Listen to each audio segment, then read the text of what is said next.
Yogena chittasya padena vacham malam sharirasya cha vaidikena yopakarotam pravaram muninam Patanjalim pranchaliranatosmi stuve Patanjalim vyasam shankaram cha munitrayam kartrasutrasya bhashyasya kramat vivaranasya cha.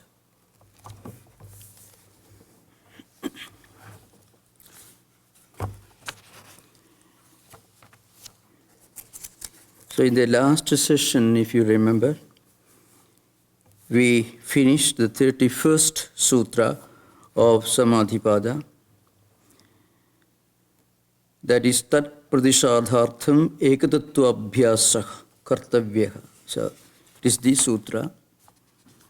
So it deals with the solution to some of the psychological problems that every spiritual seeker has to encounter in his or her life. That refers to the 30th sutra, if you remember. Vyadhi sthana samsaya pramada alasya avirati bhranti darshana alabdha bhumigatva anavasthidani chitta vikshepaha te antarayaha. It's a technical term in the Patanjali system, antaraya. So the word itself implies any kind of internal problem or difficulty or obstacles that we encounter when we take to spiritual life. In a broader sense, not only when we take to active spiritual life. See, people who had not been praying for a long time, you read some very wonderful books, you get instruction, and you decide, meditation is a good thing to do. Prayer is very wonderful.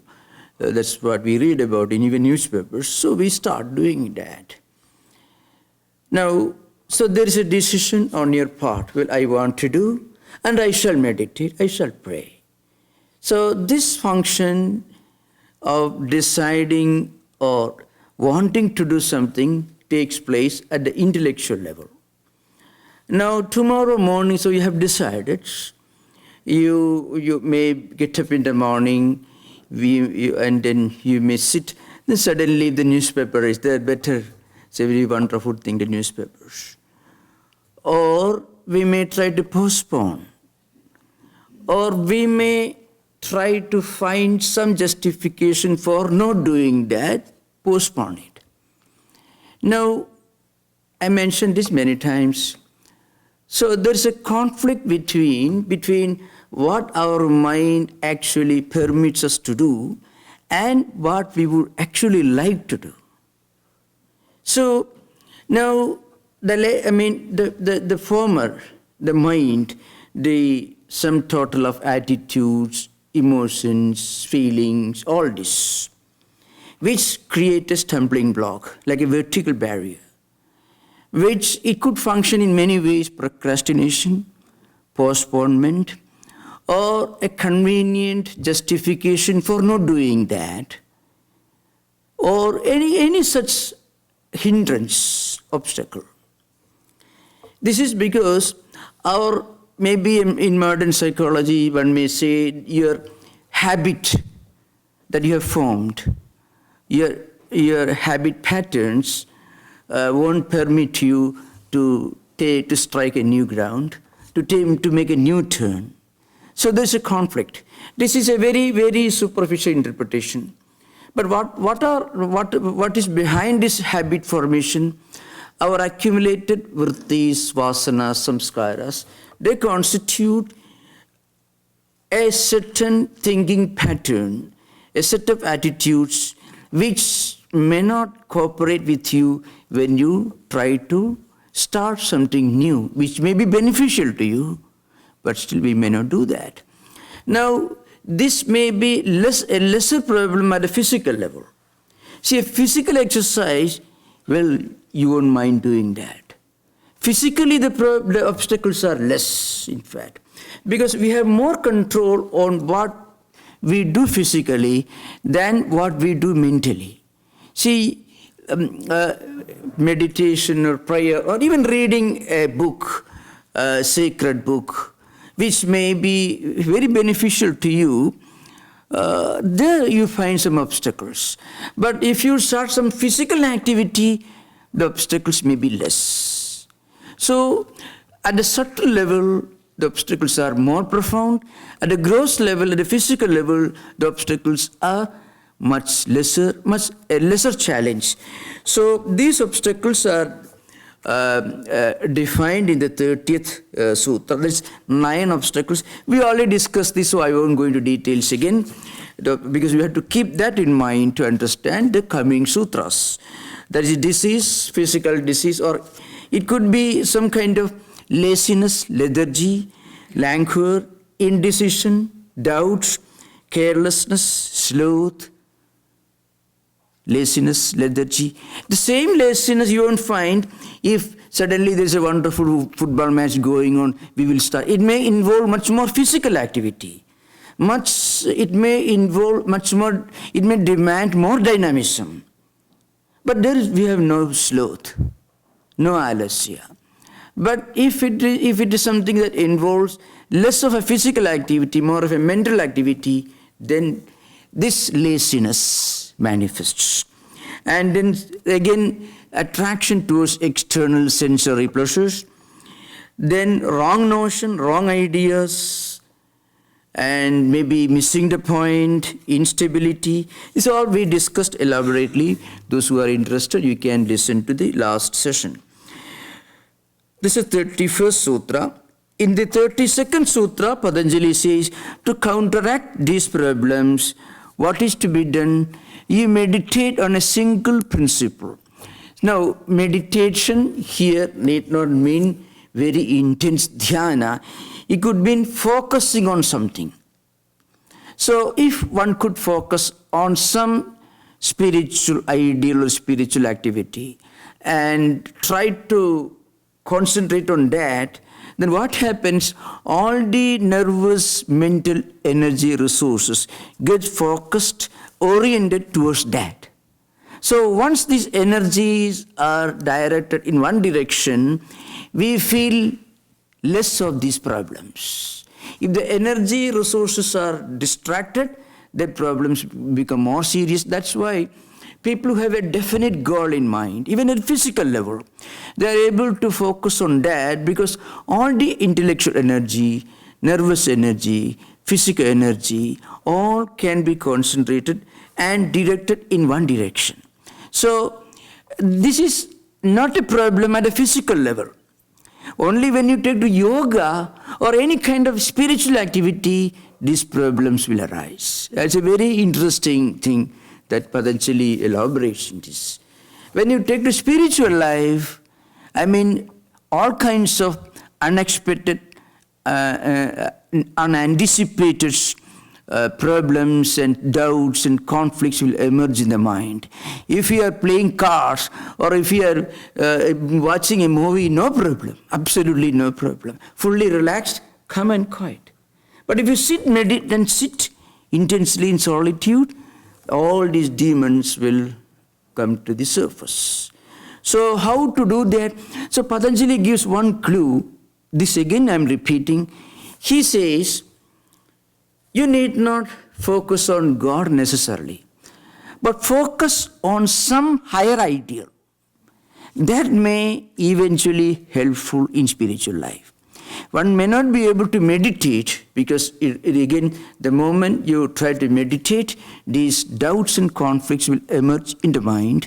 So instead of that, let us see, if you decide to write an article on a topic which may be conducive, which may be helpful for spiritual life, or some higher values, higher ideals, non-worldly ideas, spiritual ideas, something distantly related to spiritual life. If you do some kind of activity and focus on that, then these demons will keep quiet. And after several years, maybe after some time, you spend on in some activity, go to the nearby church or a temple, do some physical activity. That's a very important thing. One unique contribution of Patanjali's system to modern psychology is very interesting. maybe modern. The point is, the moment you talk of Patanjali, immediately we talk about this occult, theological, all these superstitions things. So very often modern psychologists are not willing to accept. One unique contribution is this. See, modern psychology accepts that when your mind is disturbed, it will affect your activities. But can we change our attitudes and mind? Can we refine our mind by physically engaging in some activities? Even random activities, even selfish activities, noble activities, acts of generosity, acts of kindness, acts of compassion, even if you want that your name should be in the newspapers. With that purpose in mind, that's at the grossest level. Even that will be conducive, that will be the kindergarten of entering spiritual life. After some time, the same acts of compassion or kindness, if we can do without any selfish motive, with a noble purpose, then it becomes a great spiritual asset.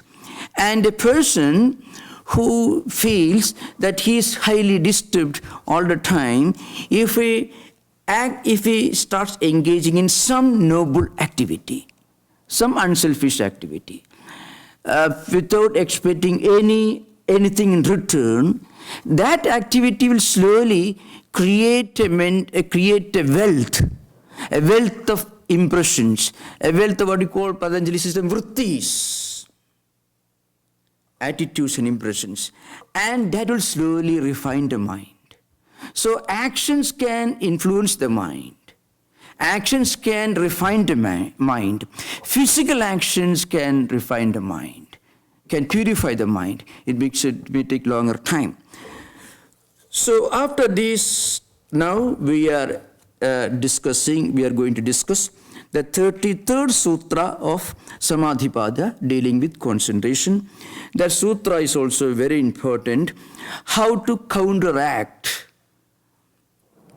problems that we encounter in our everyday life.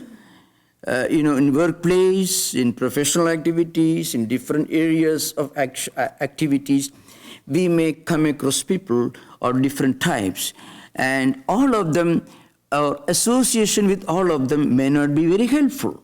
Sometimes there are people whose association can take us away from our spiritual path. People tell you there is no God. If you read Richard Dawkins' God Illusions, or God is not so great, so suddenly your mind can be full of conflicts, skepticism, doubts. All these are serious problems for a beginner, not for an established spiritual seeker. So what should be our reaction to people around us? Because it's very important. Our interaction with people around us actually influence our mind. So there's a very interesting suggestion. The sutra is Maitri Karuna Mudita Ubekshanam Sukha Dukha Punya Apunya Vishayanam Bhavanataha Chitta Prasadanam. This is a sutra. It's a very famous sutra. How to attain Chitta Prasada? Now, Chitta Prasada is a very interesting word in the Patanjali system, yoga system. When you reach a kind of inner tranquility, peace, happiness, a natural state of effortless relaxation, mind remaining stable, not being shaken or disturbed by what is going around. Or you feel a kind of inner completion, inner perfection. Well, I have done something, I'm doing something is really wonderful, meaningful. So that's a very precious spiritual or psychological feeling. And people spend money, they're willing to spend a lot of money to have a little bit of this Chitta Prasada. So billionaires or trillionaires who have piled up huge wealth out of bank balance, captains of industry. After many years, they start a trust, a foundation to do some charity, some kind of acts of charity or generosity. When they start doing that, they feel a kind of joy, much greater joy than they might have felt when they were making huge profits. So, in fact, this kind of chitta prasada or inner contentment, it is a kind of happiness, a joy, a tranquility without its opposite. I will explain why it is a happiness without its opposite. Joy without its opposite. Contentment or satisfaction without its opposite. At the empirical worldly level, people experience joy, happiness, peace, satisfaction, contentment, and so on at the empirical worldly level. But those experiences are not permanent. They are momentary. We get something, we become happy, and when we lose the same object, we become unhappy. And again, we may be happy when we get it back or something else later. So there is a change. So in other words, happiness at the empirical level is not real happiness. It is only a temporary absence of unhappiness. It is only a temporary absence of discontentment. Satisfaction at the worldly level that we experience when we gain something, it is only absence of dissatisfaction for some time. Because what makes us satisfied or happy now will make us unhappy if it is lost. The same object, when we gain it, it makes us happy. When it is lost, it makes us unhappy. So it is temporary, it is impermanent. Now, suppose you can stay in a state of happiness, peace, and tranquility, in a permanent state of happiness, without its opposite. It is not the happiness or satisfaction that we get when we gain something. So, it's not going to be lost because the contentment is not based on gaining something. So the loss of anything is not going to cause discontentment. So that state of inner contentment is called chitta prasada in Sanskrit. This chitta prasada is a natural state for highly advanced spiritual seekers. In the Bhagavad Gita, in the second chapter, Siddha Prajna Lakshana, you find 18 verses from second chapter, 55th to 72nd verse. So Arjuna is asking the question, what are the external characteristics of a person whose mind is always in a state of permanent stability, a state of permanent contentment? So Lord Krishna gives a list. He is one who's never unhappy because he doesn't seek happiness. And the problem of unhappiness is a possibility when you seek happiness all the time. When we always look for enjoyment at empirical level, then naturally there are circumstances when we won't get enjoyment. So those circumstances can create its opposite of enjoyment, misery. So the second, we have given some talks on the subject you can find in our online system. So now we are coming to the sutra. The first Maitri mentioned. Maitri actually means friendliness, friendly attitude. Towards whom? Friendly attitude towards people who are happy. So those who are spiritually advanced, those who are fellow spiritual seekers, who are happy, we should be friendly with them. And then there are people who may be unhappy, who may be facing some problems. We should have compassion. And then those who are highly advanced, those who are ahead of us in spiritual life, we should feel a kind of inner joy when we see good people, when we see other people who are more advanced to us, kind of happiness. And when we see people who are negative-minded, whose association can shake our faith, our conviction, we should keep a long distance from them. This is the simple meaning of this particular sutra. Now it has got a very profound meaning. The first one is, Maitri, friendliness.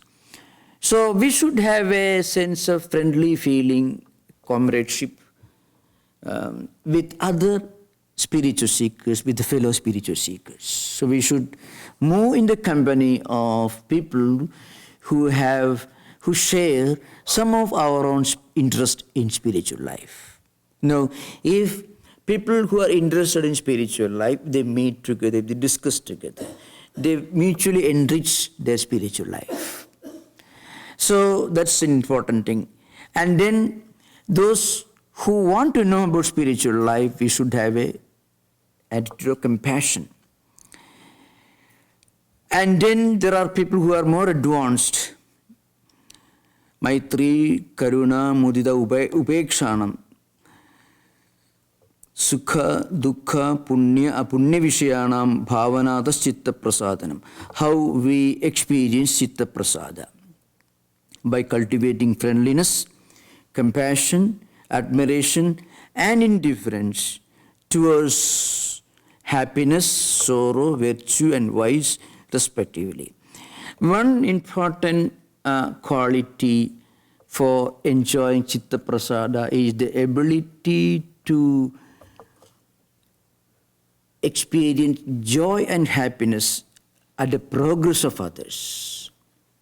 Now, this is a very interesting thing.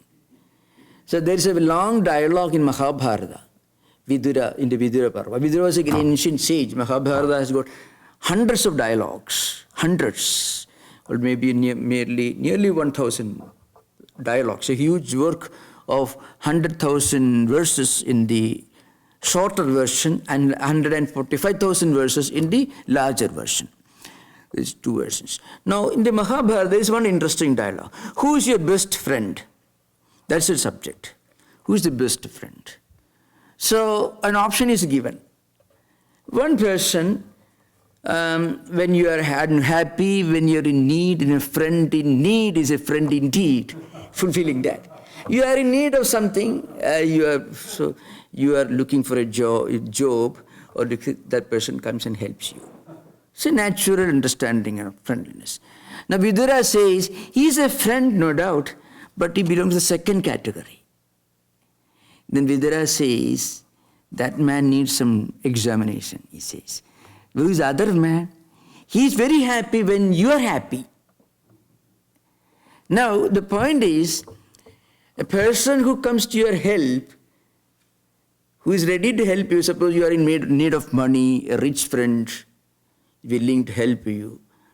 If you get a very good job, if you become rich, that fellow may not be happy. Because he always wants that you should be there, looking for some help from him. So, out of seeing your misery, there is a concealed happiness. At the same time, he also loosens his wallet. He's certainly a friend, or he's not an enemy. He's not a bad man. He's also a noble man. Vidura emphasizes that point. He says, but he belongs to a second category. To substantiate this point, Vidura mentions a great king who was boasting when sages assembled in his court. A great king or emperor was boasting, see, every day I feed 1,000 hungry people for the last 50 years. Then that says, you are a sinner, you are a monster, you are a terrible fellow. The emperor was shocked. He perhaps expected congratulations from this sage. Instead of that, the sage told him, you are a sinner. Because for 50 years, you kept these people hungry. That means every time, every day, You got thousands of people who are hungry, poor enough around you, your own subjects, so that you could feed them every day. The king told, by this act of feeding thousands of hungry people every day, you have committed terrible sin. You should have ruled your kingdom in such a way that if you had newspaper advertisement, free meal is available, nobody should show up. That should have been the right. That should have been your way of ruling the kingdom. Instead, you are proud, you are boasting that every day you are for 50 years you are boasting, you are feeding 1,000 poor people. You should be ashamed of that. So Vidura gives him a piece of his mind. And finally the king prostrates before him. That's an old dialogue, and apologizes. And he said, I will be a different man tomorrow. And then he became a wiser ruler. That's how the story goes. So that's why the ability to be friendly with somebody who is better than you, and the ability to feel happiness in the company of others who are better than you, it requires a great spiritual quality. Compassion is fine, no doubts. Friendliness with fellow spiritual seekers is certainly good, not bad. But then the ability to enjoy when somebody is progressing, and without his being aware of the joy you are feeling, you feel the inner joy that your next door neighbor is progressing, going ahead of you. That is the one important quality for experiencing Chitta Prasada. So the Chitta Prasada is a very interesting experience. So in the second chapter of the Bhagavad Gita, in which there is a long description of the characteristics of a spiritually enlightened person, Esha Brahmi Sthiti Partha Nayanam Prapi Vimukhyadi Sthitvasya Mantakalebi Brahmanirvana Mrichyadi. So that particular is the prajna. So he reaches the highest level of spiritual illumination. He is always in a state of enjoying this inner contentment, happiness, because his prajna, his buddhi, his mind is sthita, stable, unperturbed, undisturbed. So this is what happens when we develop these practices. That is, Maitri means friendliness towards those who are happy, fellow spiritual seekers, and Karuna, compassion towards those who are less lucky than you, who are less advanced, and admiration for those even who are ahead of you, and also total indifference with those whose association can shake your faith, can take you out of your spiritual path. So the point is, you should not go very near, obviously, but you should not confront him, because any kind of contact with a person of negativity can be very dangerous.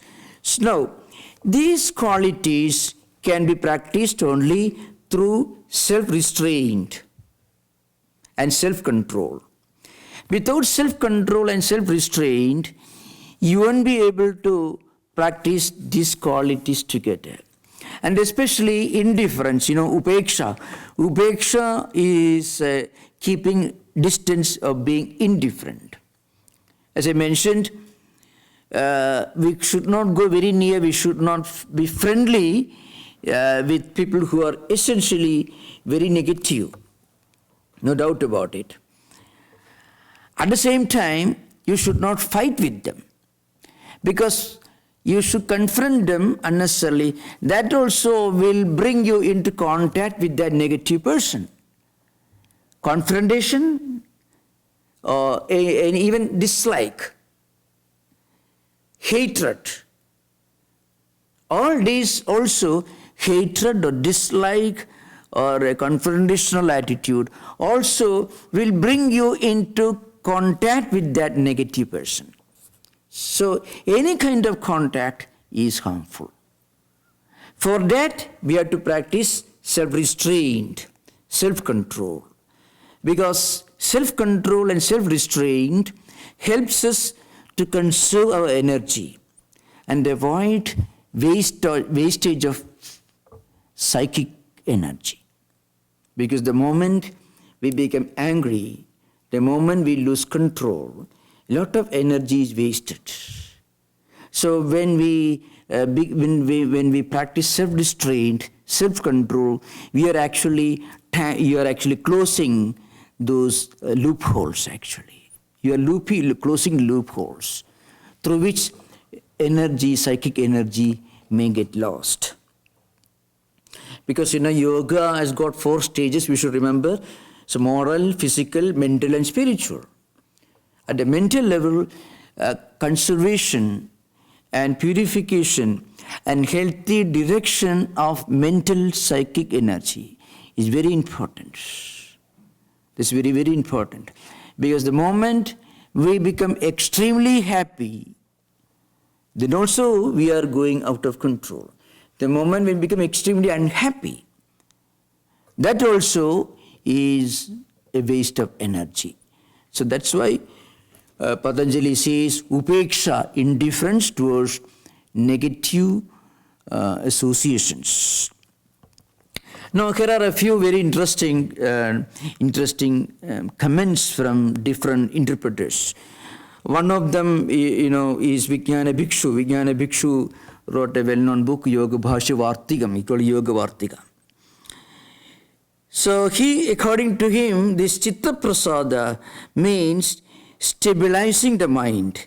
Sthiti Nibandhini, that is what he means, where mind becomes stable.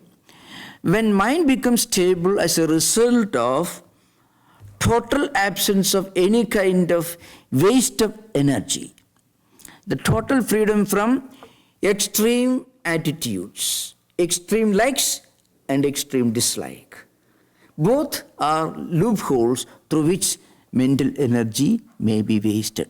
In fact, that's why there is a statement in the Vedanta literature: when you go to a place where you are too much honored, a lot of respect is shown to you, a lot of awards, publicity, awards, is a waste of your tapasya, your spiritual wealth.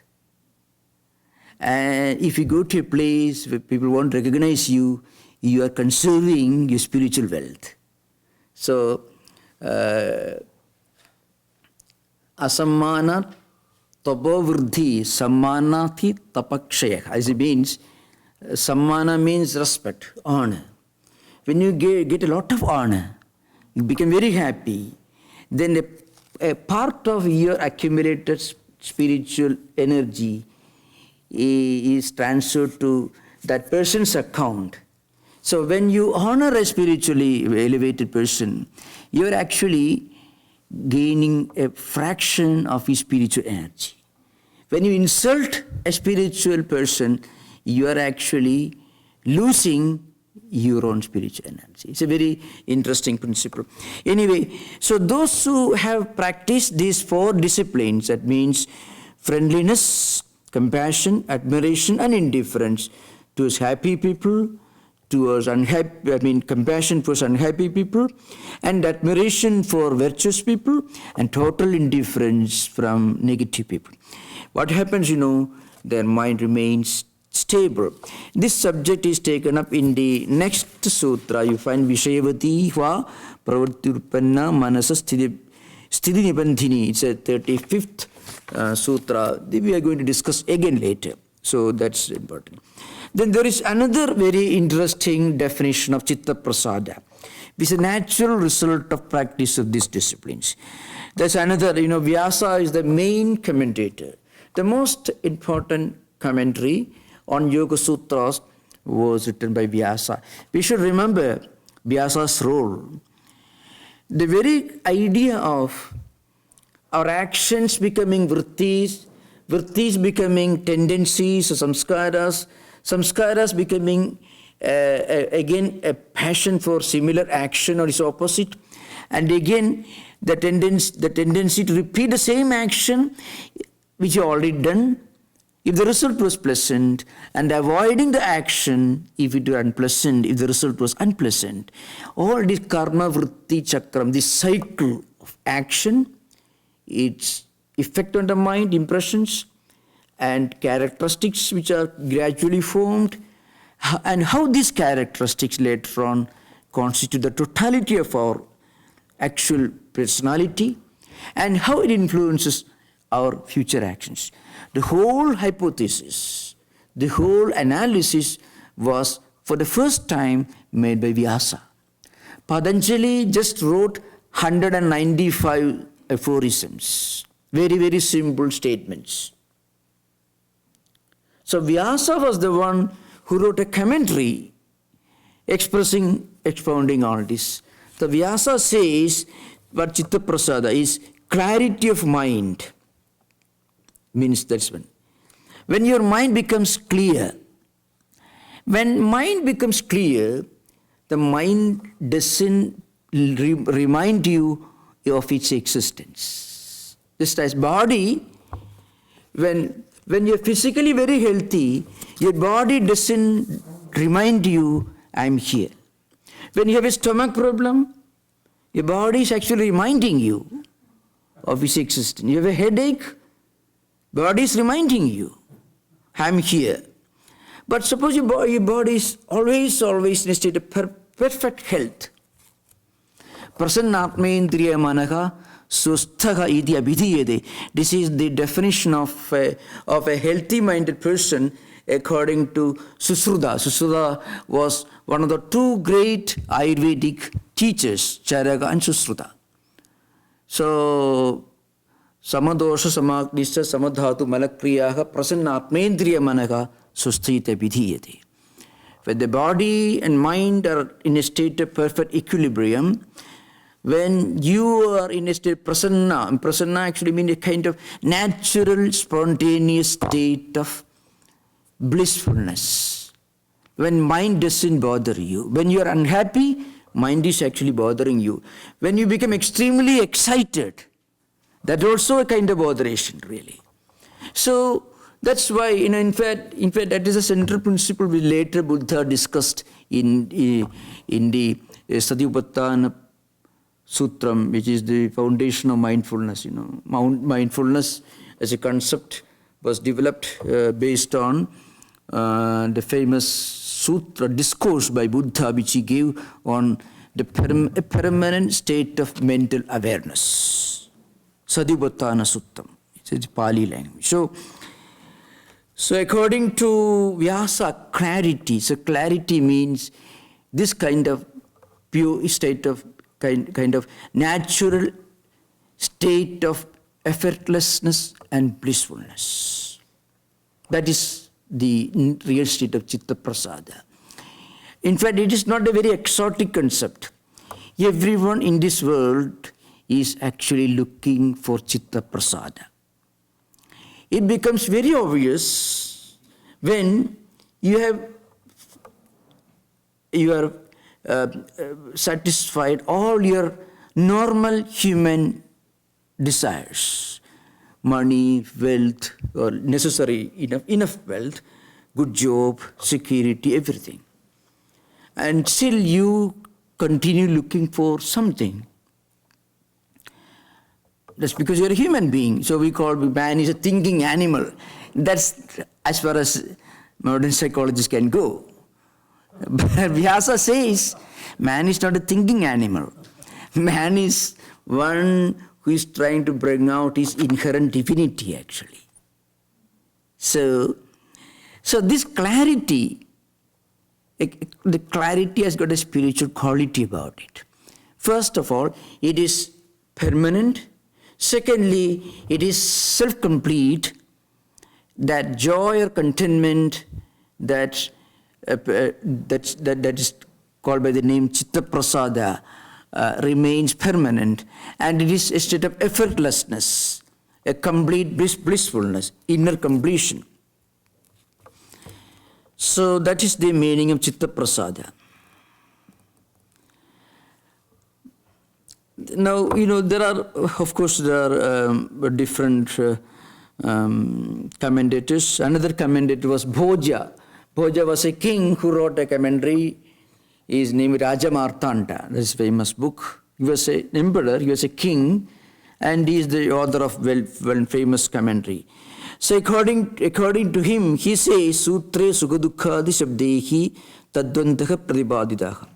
He was the one who made it clear, writing based on Vyasa's commentary. He says, these qualities are mentioned. The qualities should be taken as people who have these qualities. So now we will go to the next sutra, that is Prachardana, that's a Prachardana Vidharana Bhyam Va Pranasya. It's a definition of pranayama, which later came to be known as pranayama. Of course, this sutra doesn't directly deal with the elaborate breathing exercises which are taught in yoga studios or yoga textbooks. This is entirely different. Here, what Patanjali says is, so this Chitta Prasada can be attained with these practices by expulsion, by the exhalation, inhalation, and retention. It's called Puraga, Rejaga, and Kumbhaka. These are three terms used. Kumbhaka means retention, Antar Kumbhaka means you breathe this retained within, Bahikumbhaka means breath is retained outside, Rejaga means breathing out, Puraga means breathing in. So the simple language is throwing out and retaining breath. That's a literal translation, but that doesn't give the full implication. So first, it's very important to know what prana stands for here. Prana, but the meaning of prana. The prana, if we normally interpret prana as breath, breath is only a very insignificant manifestation of prana. Prana actually means the sum total of cosmic energy, the vital force that controls the whole universe and also controls our internal functions. That is what prana. So what we call breath can be compared to water, and prana can be compared to electricity, because the water is processed, hydroelectric project, you manufacture electricity. Now, how do we relate breathing with the Chitta Prasada, mental stability?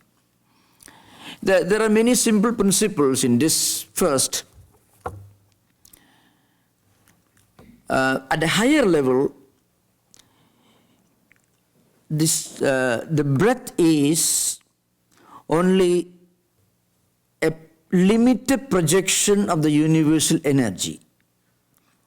When the universal cosmic energy called prana manifests through the individual, endowed with all these functions and mechanisms, then it is called breath. When we practice pranayama, what we are trying to do is, we are trying to connect with the infinite, the universal cosmic principle, the cosmic energy.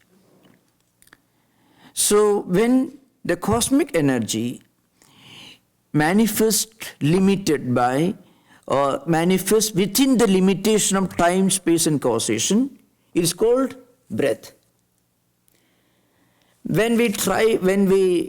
What we are trying to do through pranayama is, we are trying to connect the finite breath to the infinite cosmic energy. So when this finite breath is linked to the cosmic energy, it's just like a small tunnel connected to an ocean which is calm and quiet. So when there is, if the water is flowing through a narrow tunnel or canal, there may be a lot of whirlpools and disturbances. But when it's linked to a mighty, calm and quiet ocean, which is in a state of perfect calm and peace, then what happens? The narrow tunnel, the little water that is flowing through the narrow stream, also is linked to the infinite dimension of the water, so it becomes calm and quiet. That is one interpretation. Another interpretation is at the very psychological level, very physiological in a way. When we feel disturbed, or when we are not in a state of stability, mental stability, our breathing system gets disturbed. When we are functioning normally, when we are not excited, then the breathing system is rhythmic, it is regular. When we are disturbed, it becomes irregular. So if we can regulate the breathing system through practice, then mind also can be regulated, mind also can be made stable and peaceful. But this is not possible unless the practitioner practices some very important ethical, moral principles. Otherwise, what happens, you are linking a small tunnel to an ocean which is now facing a tsunami. Then the tunnel may overflow. It may break its walls. So, through the practice of yama and niyama, ahimsa, satya, asteya, brahmacharya, parigraha, shauja, santosha, tapasya, adhyaya, isha, pranidhana, these are the 10 disciplines. First 5 yamas, the second 5 niyamas. Through the practice of this non-violence, truthfulness, non-stealing, not desiring things that belong to others, non-possessiveness, and purity of life, contentment, inner joy, and reading or holy scriptures or chanting holy mantras, thereby trying to create holy vibration within the system. After all these, if one practices breathing exercise, then mind becomes calm and quiet. Then only the finite breath can be linked to the infinite cosmic prana energy. Otherwise, what happens, it creates disturbance and distraction. Those ideas are not mentioned in Patanjali's system, but those ideas are mentioned. This pranayama and asana were later developed by great acharyas who wrote Gheranda Samhita, Shiva Samhita, Hatha Yoga Pratipika. Many of these famous books were written and they developed these great ideas by other sages. So we will discuss those subjects in the coming session. So you can have interaction right now. If there is anything to be asked, you can.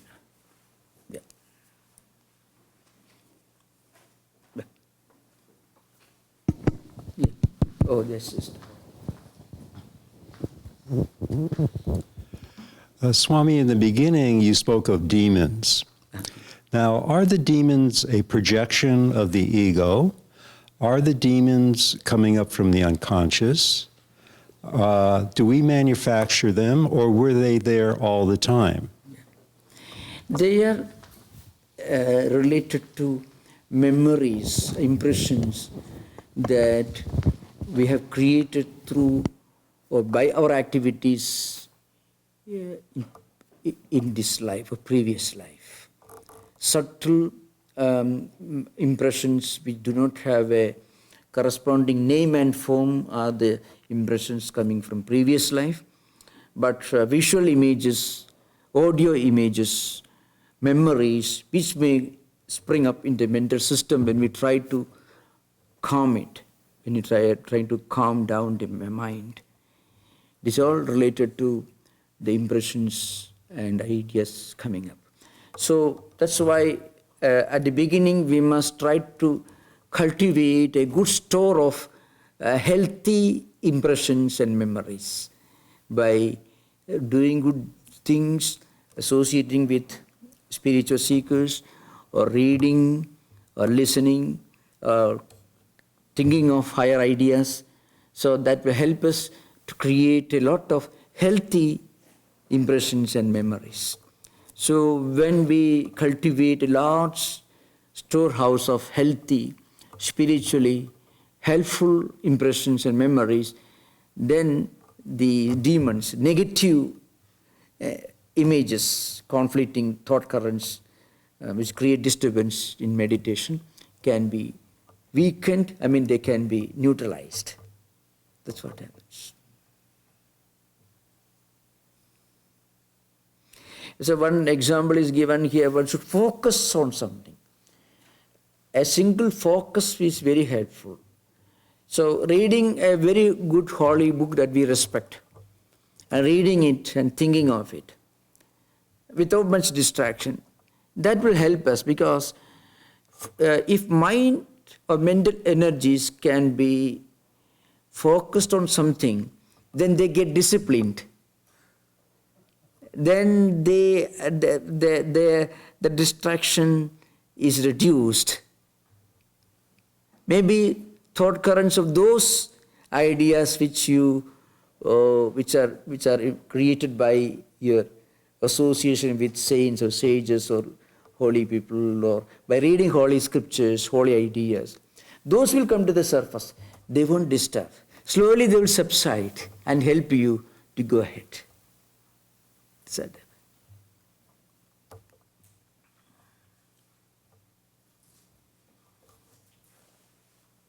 Any?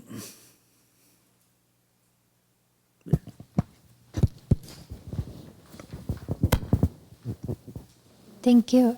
Swami, could you please talk a little bit more about indifference and how to cultivate that? Yeah. We must create a mental filtering mechanism. We should not express our indifference. That could create problems in workplace or in your professional career. But mentally, we must be able to, we have to keep in our mind a filtering mechanism. These are all things which are of no use to me, not relevant to me. So that thought current, that will help you to prevent these associations from becoming a big problem.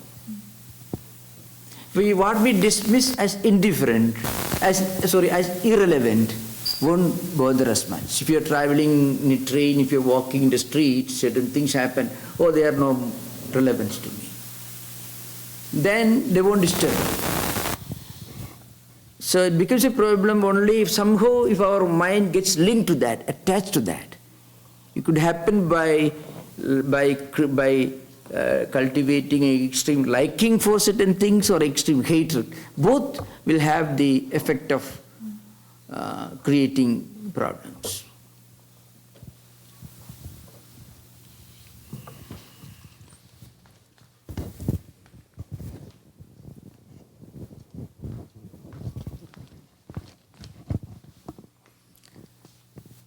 So thank you for the wonderful session. Thank you.